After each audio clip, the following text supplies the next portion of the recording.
and welcome to the NoHo Rag with Alec Rydell. Well, it's been a heck of a week for the news, folks. Perhaps most importantly, the European Space Agency's Rosetta mission was a success. That's right, folks. We've landed a probe on a freaking moving comet! Take that, Neil Armstrong. Now, the probe was launched back in 2004, after decades of planning and forethought. So it's intriguing to note that the battery on the probe died a mere couple of hours after it landed, prompting the ESA's parents to yell, "We told you to charge it before you left the planet!" But no, kids just never listen, do they? But this is an amazing feat of engineering and just sheer human will. So naturally, the rest of the world was in a tizzy over a completely different tidbit of news. Kim Kardashian flaunting her ass on the cover of Paper magazine, accompanied with the hashtag #BreakTheInternet. Well, Kimmy, I hate to be the one to break this to you, but if you launch to notoriety with a sex tape, it's kind of difficult to break the internet with a couple of overly photoshopped nudes. But the hashtag does raise the intriguing question, is Kim Kardashian a shill for big cable? While it's entirely possible, I can guarantee you that those couple of photos are not going to do nearly as much damage to the internet as Comcast and Time Warner Cable hope that they can. Now, while we're on the subject of things that are wholly and intrinsically corrupt, let's talk about New Jersey. 29 bars in the Garden State were discovered to have been using rubbing alcohol and food coloring in the place of its scotch, which led some connoisseurs to say that it was actually a vast improvement over the liquid peat bogs they're used to drinking. Now, 13 of these establishments were TGI Fridays, and while corporate management says that it's going to try to clean up its act, the new meaning for the acronym TGIF, thank God it's formaldehyde, leaves a lot to be desired. The Church of Latter-day Saints this week admitted that its founder, Joseph Smith, had up to 40 wives, some of whom were already married. In other news, the world is still round, the sky is blue, and you can't win a land war in Russia during the winter. Well, folks, it's time to check in with the world's favorite will-they-won't-they relationship, Russia and the Ukraine. Now, NATO claims that Russian forces were seen crossing into the Ukrainian frontier, and Sweden also says that a Russian sub was probably spotted in its national waters. Now, in response to all of this, Putin simply responded, as he always does, World leaders had a chance to bring these grievances up with him at the G20 summit in Australia, but everyone forgot why they were there when they brought up the koalas. Just look at that. Who's a good Putin? Who's a good Putin? Ugh. Seriously, folks, this is exactly the way to world peace. Just give everyone a koala and things will be okay. Someone should get that Kickstarter going. Now, it's time to move on from world politics to something a bit closer to home.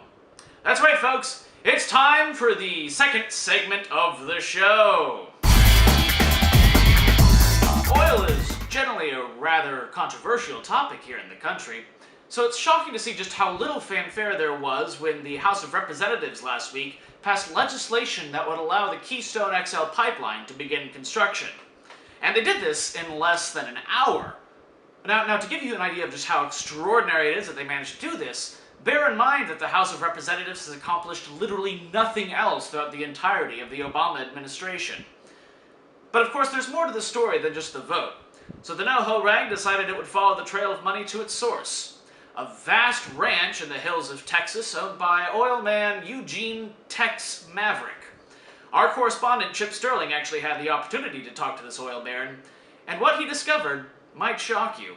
Tex Maverick, thank you for having us at your ranch. It's beautiful here. Yeah, it's nice to have little folk down around here sometimes, you know.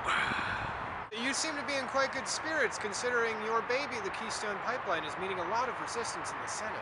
Them some bitches in the Senate, and that Canyon fool would pretend her to the throne. They just really ruffle my delicate plumage. There seems also to be detractors across the nation as well, and namely one state in particular that's putting up quite a fight. Nebraska.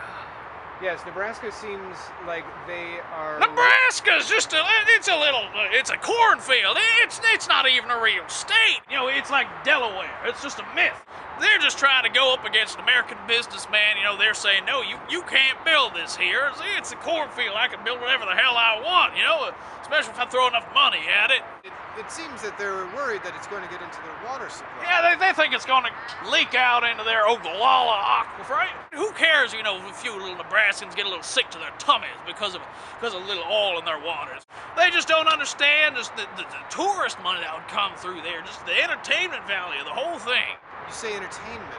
I thought this was for the Keystone pipeline, where oil sands would then be transported to refineries. Well, now, you see, that's what happens if you just listen to the liberal media. You don't get the full story here. Now, no, the Keystone Pipeline is the cornerstone achievement of a big Texas Waterland. It's going to be a beautiful water park that stretches from the scum of Canada all the way down to the beautifully tepid waters of the Gulf of Mexico. It seems like quite a long attraction. It's about 3 weeks ride. How much do you plan on charging people? Oh, give or take about $2,753.72. But I think, you know, for the clientele that we're seeking, it's definitely worth it. You know, they can afford that, no problem. Who would be your clientele? Well, you know, the little sand people out there from Araby, they'll be coming through. You got plenty of congressmen coming around. Now, some of them get comp tickets, but, you know, others will definitely have to pay their way through there. But and of course, just a good old-fashioned patriotic American family, you know, none of that foofy bullshit. I'm talking about a husband and a wife with at least 3 God-fearing children. Now, you mentioned this being the first attraction of many at your new water park. What else are you planning to build? Oh, we got so many different points. You know, we got the Keystone that's going through all the way. We got a tide pool, which we tried it a few years back, you know, just to test the water, so to speak. But people weren't none too happy about that down in the Gulf. Now, But you're referring to the BP oil spill in 2011, the worst oil spill in American history. absolutely, you know, people got up in a tizzy because the birds were a little stickier than usual, you know.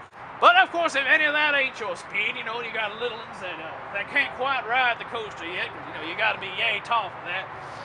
If you got kids like that, you send them down to Tar Baby Land, where they can play in little oil sands, build little oil sand castles, oil sand refineries. It's a beautiful thing. It sticks together so well. You don't find that a little dangerous? Tar's like mother's milk. Tar come out of the teat of the land, you know. You just want to suck it dry, you know, suckle it till you get to the next teat. That's what I say. If somebody would want to find out more information about this park, how might they do so? Well, Chippery, I'm glad you asked. Get out of the picture here, son, now. That's right, America. Big Texas Waterland's coming through America near you, especially Nebraska. Now, let me tell you, it's going to be a darn tootin' amazing time, because you got a big-ass pipeline going straight down through the valley there, and you can swim around anywhere you want as long as there's a little bit of oil there with you. Remember, folks, everything's bigger in Texas, but more importantly, everything in Texas is bigger, and that's a promise. Tex Maverick, thank you for having us. Of course, little Chippity. Now, I won't shake your hand. I'll have my assistant do that on the way out. Back to you, Alec. Thanks, Chip. Well, that's the end of our show tonight, folks. Thanks so much for stopping by. Make sure you check in next week to see just what other wacky goings-on this world has been going through. As always, I'm Alec Rydell, and this has been the NoHo Rag.